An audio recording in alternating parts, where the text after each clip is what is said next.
The world around Prophet Muhammad's first 40 years was a world full of wrongs. Girls were killed at a very young age, people were kept as slaves, and tribal wars filled Arabia.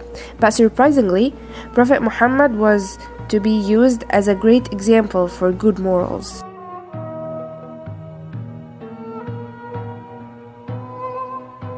He lived a normal life in Mecca, where he took grazing sheep as a job. He later on moved to trading, which was how he met his first wife, Khadija, who liked him for his honesty and trustworthiness. A few years before Prophet Muhammad received the first revelations, he used to retreat to a cave called Hira in the month of Ramadan to find answers for questions like, who created this world, and how do I worship that God? It was then when Jibreel descended with the first revelations of Quran, and he was ordered to spread Islam for the sole reason of stopping people from doing wrong things.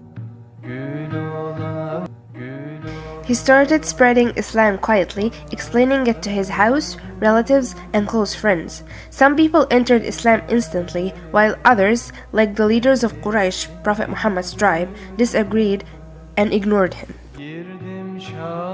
At first, Quraysh thought Islam would just die out with time, but every day new Muslims entered Islam. Quraysh then noticed that it was not a minor subject.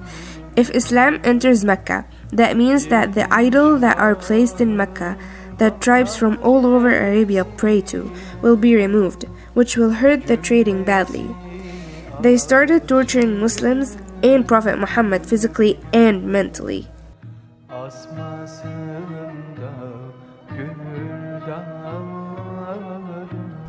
Prophet Muhammad knew that starting a new Islamic community in Mecca was impossible, so he tried to look for other places, but he wasn't successful.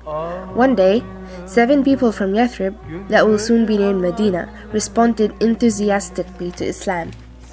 By the next 2 years, all of Yathrib has entered Islam, and Medina was a welcoming place for Muslims.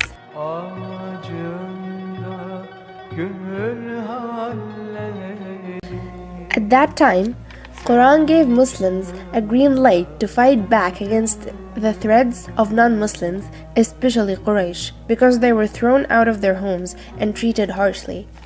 This permission led to great battles like Badr that illustrated that Medina was now an independent and strong country.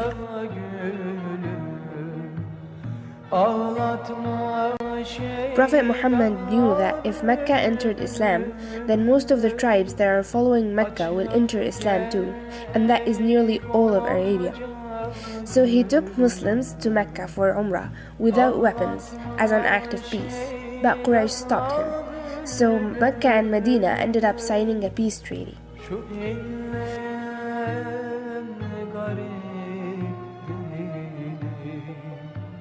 But over the 2 years, most of the leaders of Quraysh entered Islam, and the left minority forced Mecca against Islam. Overnight, Quraysh helped its ally attack a tribe that was allied with Medina, which left an opening in the treaty.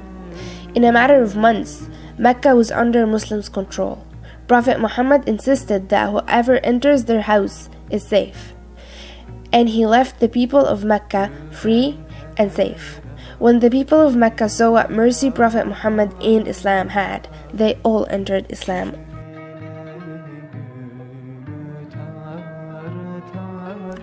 Islam now wasn't only spread in Arabia, but Prophet Muhammad also sent peace treaties to parts outside from Arabia, like Egypt and the Persian Empire, that was mostly accepted.